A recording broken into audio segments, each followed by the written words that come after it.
Hey y'all, welcome back to my channel. It's Monet here, and y'all, today I want to talk about my first year in marriage and share some of my advice, tips to you, share some of my mistakes, and just be real and transparent about my first year in marriage, because I've been married for 7 years, and I want to say our first year being married was extremely rough.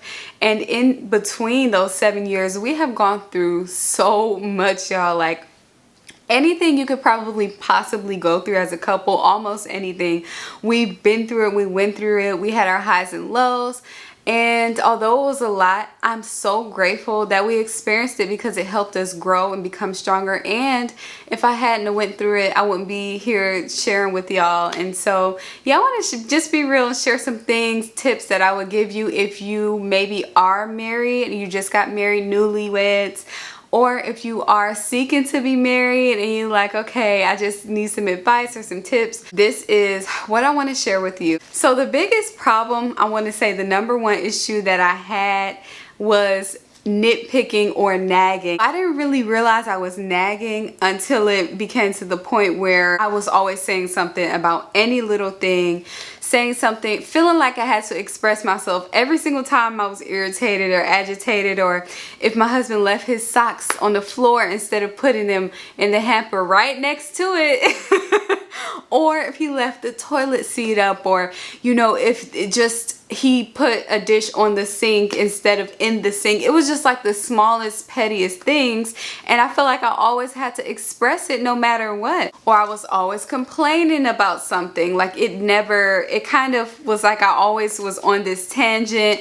And so doing that, I can honestly say it destroyed the peace in my marriage. A lot of times, your spouse or my husband, he had to feel like, oh my goodness, she's always saying something, I can never do anything right. And so if you're always kind of like nagging or nitpicking at every single little thing, it can make your spouse feel like they're inadequate. It can also kind of make a person feel like, okay, well, I'm not doing anything right. Nothing I do is pleasing to this person. I'm not even sure if they love me, because it can make a person feel unloved, as if they're not adding up, as if every single thing they do is wrong. And so I can definitely say nagging or nitpicking affected my marriage in a very negative way. And I want to challenge you, if you are kind of like me and you like, oh my gosh, that is irritating me in my soul. Like, we just have these things that really irritate us, but they're not a big deal. They're not like a make or break. I want to challenge you to, instead of nag your partner in that moment, or not even, because we don't look at it as nagging, but instead of having to say, always having to voice it, maybe shut it down in that moment, pray and ask God, Lord God, how can I meet my spouse's need in this moment? Because maybe they're not the tidiest. They need help in the area of, tidying up. Maybe they are not as organized as you are.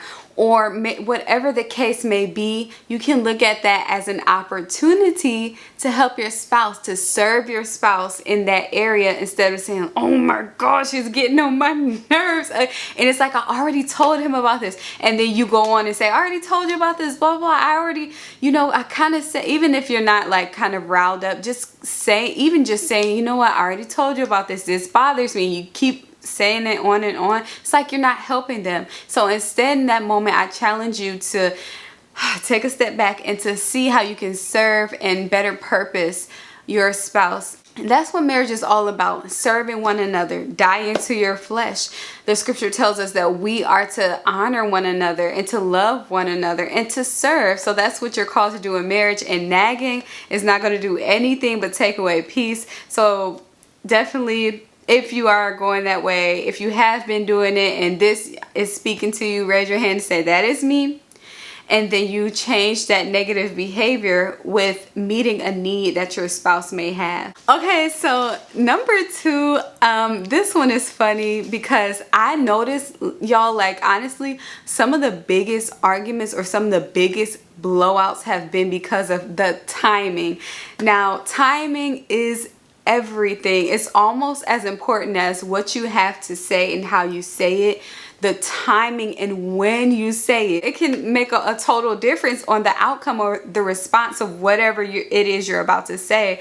And so like I said, I've noticed like a lot of our big blowouts or a lot of our like fights or arguments and everything like that, it was because of the timing. So if my husband is stressed out, or maybe he had a long day of work, maybe he had picked up some extra hours, or his workload got heavy, maybe he got into it with a coworker, or maybe you work, or maybe you're in school, you have an assignment due, you're stressed out, you're angry, or you know, maybe you're just trying to calculate bills, or maybe you've been dealing with your child or dealing with the kid, or something is going on in your family. It's already stressful. So when you come to your partner, and I can raise my hand and use myself as an example, there would be times where my husband had a really long day and he was really kind of like stressed. He didn't voice it, but I can, you know, kind of sense something was off. But I wanted to say something so bad about the disagreement we had yesterday or a few days ago, because I'm like, it hasn't been addressed. We have to talk about it.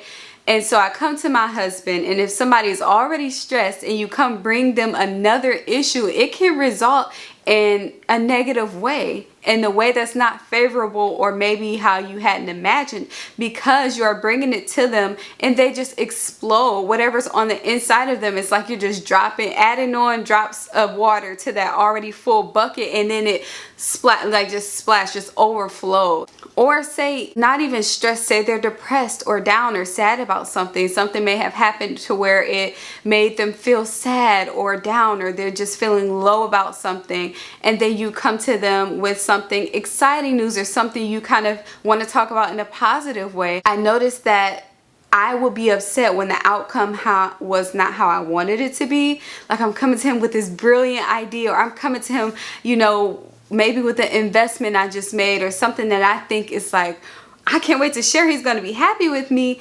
And because his mindset is, you know, somewhere else, or he may be in another world somewhere contemplating about whatever may have happened or whatever may be on his heart. And so when I get the response, maybe your spouse isn't as excited, or maybe they don't seem interested as you are, and then your feelings are hurt because you're misinterpreting their response. Their response is probably not that they're not happy for you. It's just that they have a lot going on, and the timing, you know, may have been wrong. And so I also challenge you, if you find yourself in this space, it's like, well, it seems like they always explode, or they're not really, you know, opening up. I challenge you to pray and ask the Holy Spirit, when is a good time to talk to him, and to look for, you know, signs that everything may be in the clear for you guys to talk. Or maybe on the weekends when you guys are both free, there's not a lot going on, you know, there's not a lot of weight on you guys' shoulders, so you won't react in a way that would kind of negatively impact your spouse in the interaction. So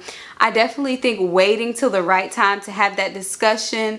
I know it's important and it's been on your heart and you feel like this is something that you want to address, but make sure you do it in the right timing. So number 3 is venting to family members and friends, okay? And so if you're like me, I'm very close with my family. I have friends and everything. But I learned early on, well, not even early on, I learned a few years after that venting to family members and friends is not the best idea. Even if you have pure intentions while you're venting, maybe it's really just to get, you know, an honest opinion, or, you know, some outside advice, or maybe your intention isn't to kind of have your spouse seen in a negative light.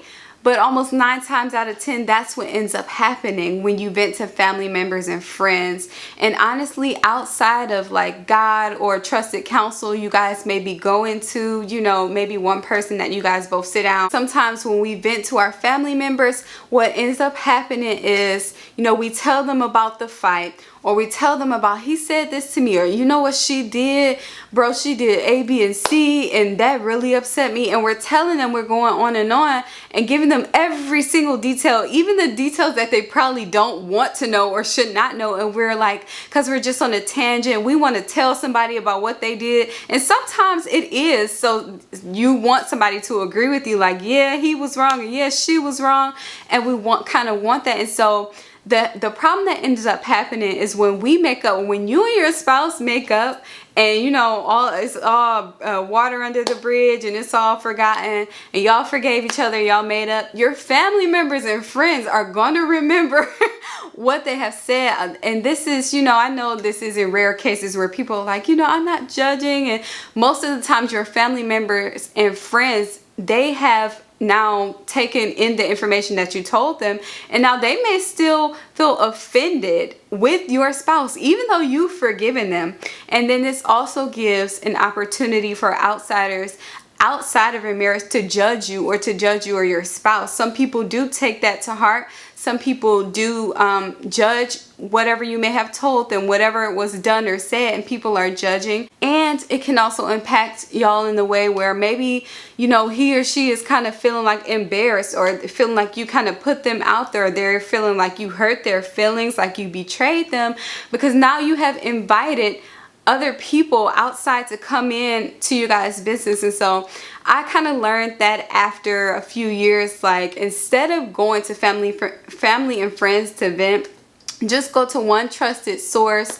Like I said, y'all, maybe a counselor, or if you do go to a family member, somebody that is married, somebody that has good, sound, wise, biblical advice, because not everybody will have the advice that you need, or not everybody will, you know, give you good advice, because you can also get the wrong advice. So make sure you're just going to a trusted source, not telling everybody about every single little fight that you guys have. Okay, so number 4, the mistake that I feel like I've made, I would have changed this a little bit, but maybe your partner doesn't mind. My husband did mind, is giving him space. So I'm the kind of person, I don't mind, like, you know, sitting together all the time. You know, I rarely need a break, but my husband, on the other hand, he needs his space. And so our first year of marriage, you just got married, you're kind of like in the honeymoon phase. I was pregnant like a month after we got married, so we, you know, we didn't really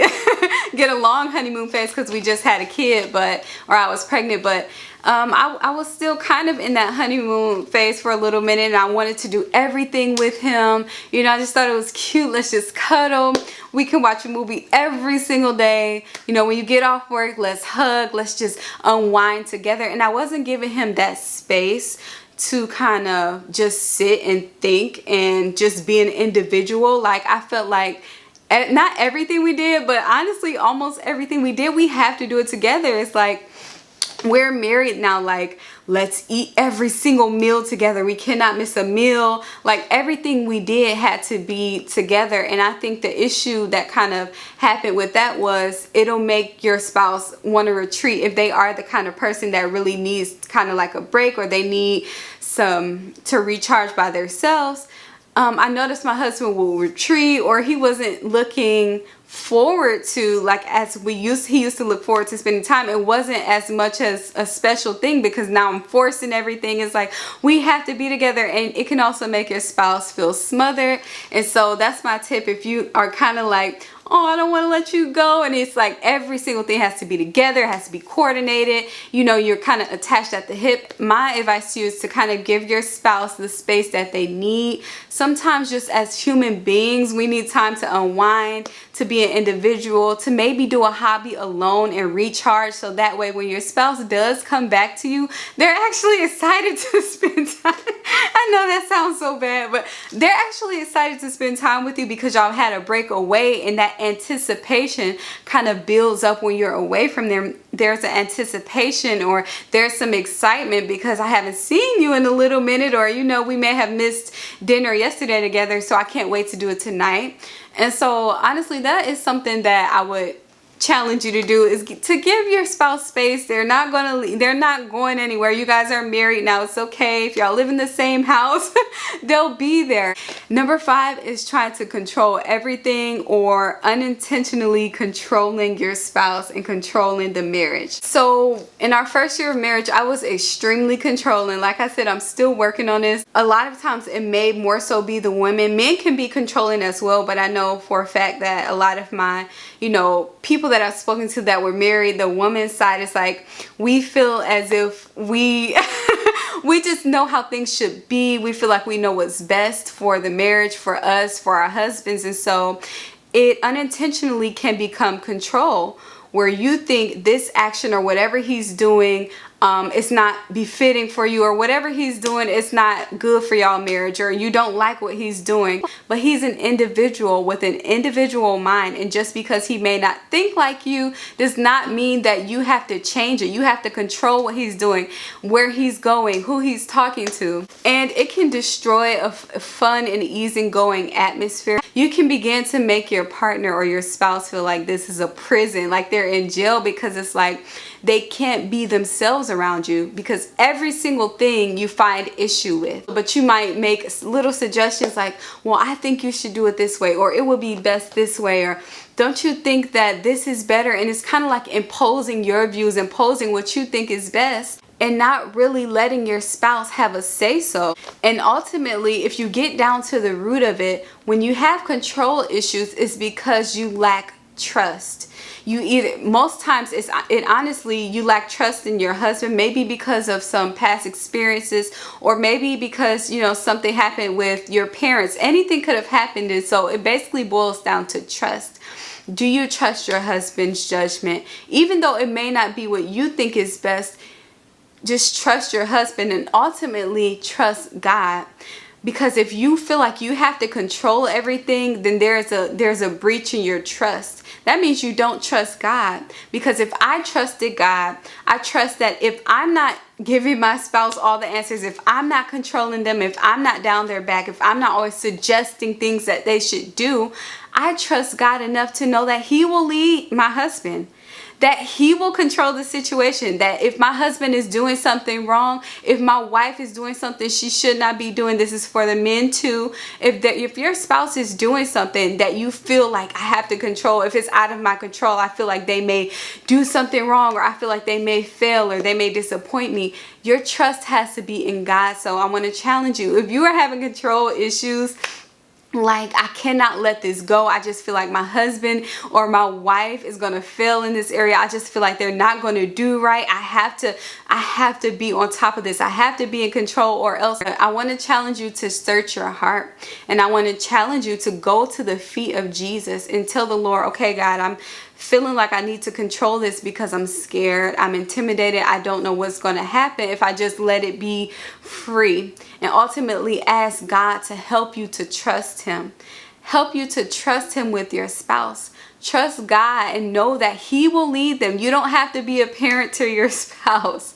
You don't have to always see and always know and always be in control, because you're not God. God is God. And He will catch you and your spouse. He will catch your spouse. He will convict them. He'll correct them. These are some things that I wish I would have known. If you found this helpful, or if you liked it, make sure you leave a thumbs up on the video. And also, if you have not subscribed yet, make sure you subscribe and you hit your bell notification. That way you don't miss a single post when I do post. I love y'all so much, and I will see y'all in the next video.